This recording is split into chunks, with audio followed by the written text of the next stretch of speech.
oduu teenyaa jalqabaatiin Iida Arafaa wayita kabajnu biyya teenyaaf wareegamuu yaadachaa kabajuu qabnaa jedhan Ministeerri Muummee Itoophiyaa Abiy Ahmed. Ayyaana amantaa dantaa siyaasaatiif dhimma itti ba'uun kan beekaman bulchaan biyyattii adaraa ijoollee biyya takkaa waan taaneef adda bahuu hin dandeenyu jechuun qaamota siyaasaa kadhatan. Abiy Ahmed ayyaana Iida Arafaa ilaalchisuun haala siyaasaa biyyattii ibsaniiru bal'inaan dhageessu. Oduu biraatiin torbaan tokko osoo hin ga'in qaamonni nageenyaa yeroo sadaffaatiif walitti dhukaasuun walajjeesuun himame. Milishaaf raayyaan ittisa biyyaas wal dhabaa jiru jedhame. Sababii wal dhibdee isaanii dhugaatii irraa ta'uu akka danda'u himameera ni dhageessu. Oduu biraatiin pirezidaantiin Sloveeniyaa Itoophiyaa galan. Tibbana Keeniyaatti osoo pirezidaantii Keeniyaa waliin daansii taphattuu viidiyoon mul'isu erga qoodame ijoo dubbii tan taate pirezidaantiin Sloveeniyaa har'a Finfinnee galteetti. Kanaanis kantiibaa magaalaa Finfinneetiif Abiyyi waliin mari'atteetti bal'inaan dhageessu. Oduu biraatiin Ameerikaan hulaa galaanaa argachuudhaaf tattaaffii Itoophiyaan taasiftu guutummaatti kan deeggartu ta'uu beeksifte. Kun kan dhaga'ame yeroo Itoophiyaa fi Eertiraa jidduutti muddamni waraanaa hammaatettidha. Asirrattis gabaasa bal'aa qabna. Oduu teenyaa xumuraaf biyya alaatiin pirezidaantiin Ameerikaa Doonaald Tiraamp Eertiraa dabalatee biyyoota 12 irratti uggura imalaa kaayan. Kanaanis lammiilee Eertiraa dabalatee biyyoonni 12 tasuma akka Ameerikaa hin seenne ugguramaniiru. Balaan kun akka uumamu kan godhe lammii Masriiti, garuu Masriin hin ugguramne. Gabaasa bal'aa uggura kanarrattis ni dhageessu. Ashama akkam jirtu daawwattootaaf hordoftoota aanolee Global Media jalqaba irratti baga jala bultii ayyaana Iidul Adhaa nagaan geessan isiniin jechuu barbaada. Ayyaanni Arafaa bara kana ayyaana milkii kan gammachuuf nagaa akka ta'u hawwaa. Kallattumaan gara oduu teenya guyyaa har'aa qabanne guutuutti isin dabarsa.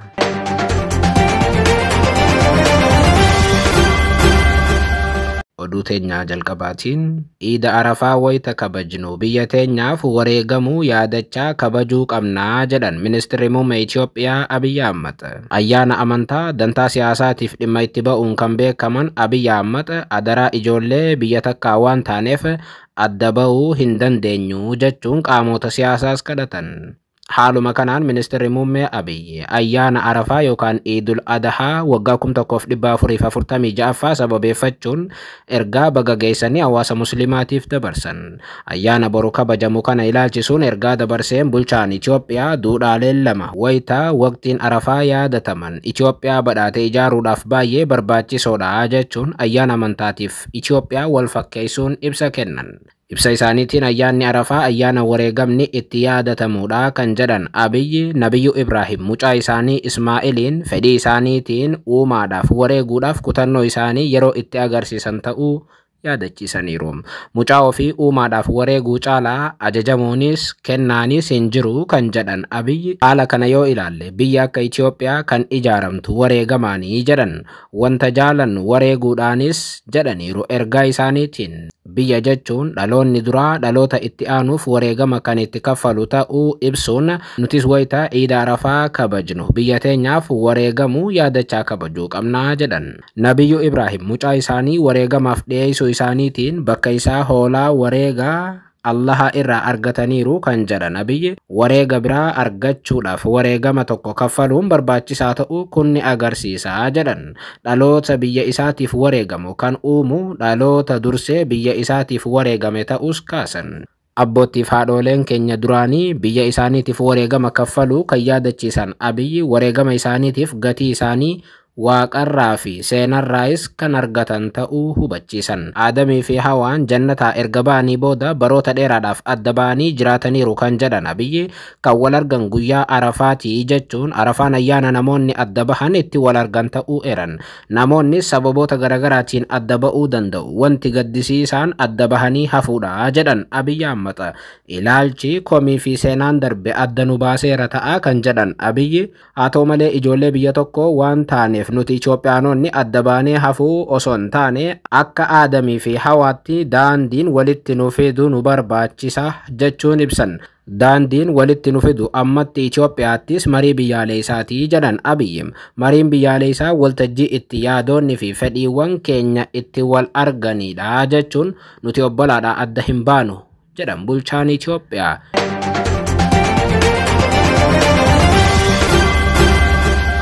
Oduu biraatiin torban tokko osoo hin ga'in qaamonni nageenyaa yeroo sadaffaatiif walitti dhukaasuun walajjeesuun himame. Kanaanis milishaaf raayyaan ittisa biyyaatis wal dhabaa jiru jedhame. Biyya keessatti waggaa torbaaf waraana hunda irratti kan hirmaatan qaamonni nageenyaa raayyaa ittisa biyyaatis ta'ee milishaan amma qaama biraatti dhukaasuu irraa gara walitti dhukaasuutti akka ce'an gabaasaalee mul'isan. Gabaasa tibbana lixa Oromiyaa irraa dhagahamaa jiru raayyaan ittisa biyyaa akka walitti bu'aa jiru himame. Haaluma kanaan guyyaa 3 dura bosona Jimmaa Raareetti walitti bu'iinsa raayyaa ittisa biyyaa jidduu tureen miseensonni raayyaa ittisa biyyaa 3 ol yoo du'an 6 ol akka madaa'an himame. Kana qofaa miti Horroo Guduruu ganda Looti Aannootti guyyaa 2 dura walitti dhukaasa qaamota nageenyaa jidduu tureen yoo xiqqaate qaamonni hidhatan 2 ol ajjeefamaniiru jedhameera. Haaluma wal fakkaatuun guyyaadhuma har'aa naannoo sa'aatii 6tti immoo magaalaa Shaambuu naannoo Bataskaana Madaani'aalamitti milishoonni wal loluun walitti dhukaasu hordofee jeequmsi guddaan erga magaalaa keessatti dhalatee booda milishoonni kun gara waajjira poolisii bulchiinsa magaalaa Shaambuutti akka hidhaman ibsameera. Waldhibdee har'a sa'aatii 6tti milishoota jidduutti dhalate kana hordofee garuu meeqa akka miidhaman yookaan ajjeefaman adda hin baane. Waldhibdeen qaama nageenyaa kun sababiin isaa maal akka ta'e bal'inaan ibsamuu baatus yeroo baay'ee Oromiyaa keessatti qaamonni hidhatan keessumaa raayyaan ittisa biyyaatii fi milishaan bakka bobbaafaman hundatti dhuganii machaa'uun akka wal dhaban himamaa ture. Addatti ammoo milishaan Oromiyaa keessa jiru humnaa ol dhuguudhaan ofiif wal ajjeesuu bira dabree namoota nagaa hunda ajjeesaa turuunis ni beekama. Waldhibdeen tibbana qaamota nageenyaa jidduutti dabalaa jirus sababa dhugaatiitiin yookaan machaa'uu irraa akka ta'e tilmaamama.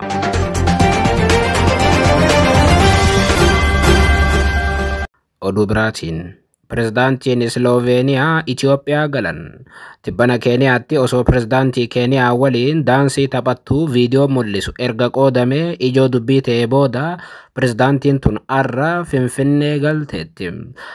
Haaluma kanaan guyyaa har'aa pirezidaantiin Sloveeniyaa Dr. Nataashaa Piriis Musaar magaalaa Finfinneetti imaluun siidaa yaadannoo injifannoo gootota Aduwaa jalatti argamuun abaaboo akka keessa himameera. Gama biraatiin sa'a muraasa dura ministeerri muummee Itoophiyaa Abiyyi Ahmad pirezidaantii tana waajjira isaaniitti simachuun akka waliin mari'atan ibsaniiru.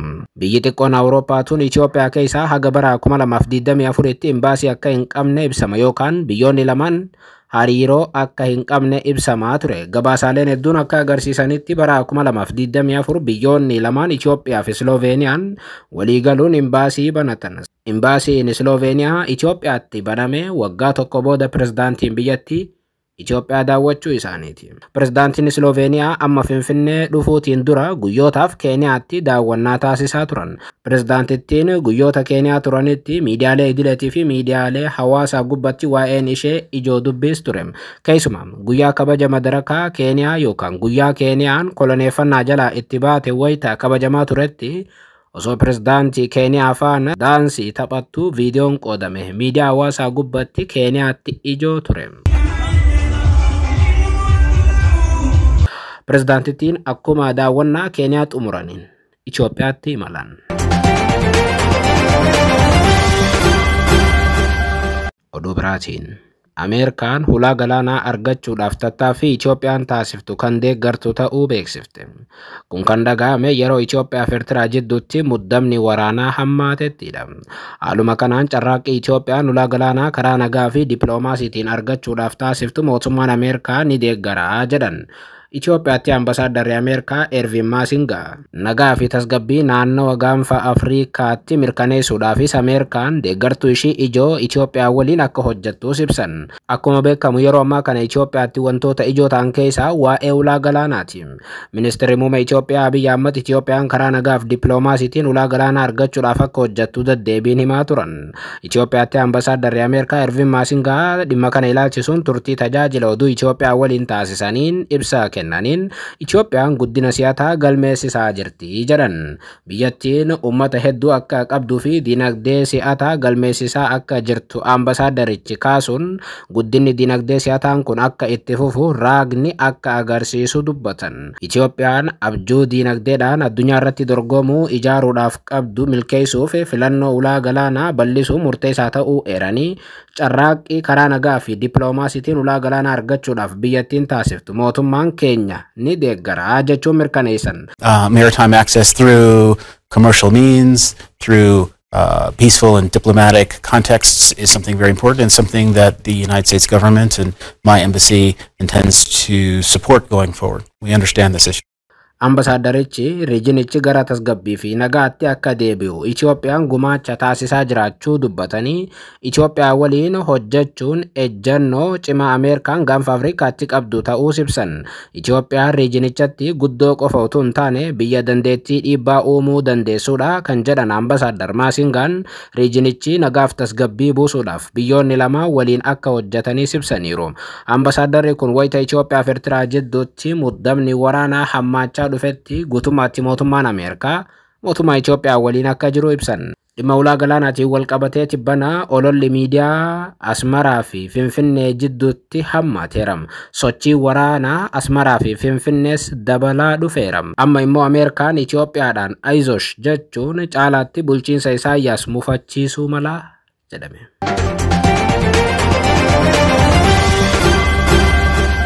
Oduu teenyaa xumuraatiin Pirezidaantiin Ameerikaa Doonaald Tiraamp Eertiraa dabalatee biyyoota 12 irratti uggura imalaa kaayan. Kanaanis lammiileen biyyoota kanneenii tasuma Ameerikaa akka hin seenne ugguruu isaaniiti. White House Pirezidaantii Doonaald Tiraamp ajaja hojii raawwachiiftuu lammiilee Eertiraa dabalatee biyyoota 12 gara Ameerikaa akka hin imalle dhoorku mallatteessuu isaa beeksise.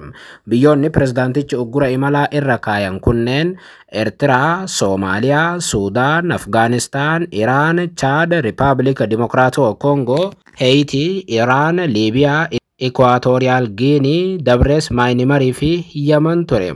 Uggurri imalaa pirezidaantichi lammiilee biyyoota kanneenii irratti kaa'e. Kanneen nageenya biyyaalessaa balaadhaaf saaxilu jechuun himate ta'uun ibsameera. Uggurri kunis Juun 9 irraa eegalee hojiirra oolaa jedhame. Uggura imalaa guutuu kanaan alattis biyyoonni 7 Buruundii, Kuubaa, Laa'os, Seeraaliyoon, Toogoo akkasumas ammoo Venezuelaan gar tokkoon uggurri imalaa irra kaayameera. Jarri gubbaarratti lakkoofne guutummaatti Ameerikaa seenuu hin danda'an. Jarri 7 jalaa kun garuu cinaa tokkoon Ameerikaa seenuu ni danda'an. Kun 50-50 jechuudha. Pirezidaantii Doonaald Tiraamp sababni uggura imalaa kana kaayaniif yoo himan dhukaasa dhiyeenya kana Kooloraadotti raawwatame kaasuun viidiyoo miidiyaa hawaasaa isaanii Truth Social irratti maxxansaniin akkas jedhan. Lammiileen biyya alaa Ameerikaa seenan sirriitti qoratamaa hin jiranii jedhan. Haleellaan Kooloraadotti raawwatame mormitoota Israa'el hiriira ba'aa turan irratti akka raawwatame himame. Kan nama ajaa'ibu namni haleellaa kana raawwate jedhame lammii Masrii akka tures himameera. Faallaa kanaa garuu Masriin uggura imalaa kana keessatti garuu hin hammatamne. Tiraamp namoonni yeroodhaaf Ameerikaa dhufuu barbaadanillee abadan ammatti Ameerikaa dhufuun isaan hin barbaachisu jedhan. Keessumaa biyyoonni 12 kun White House daangeffamni kun lammiilee Ameerikaa balaa biyya alaa irraa eeguudhaaf ni gargaara jedheera.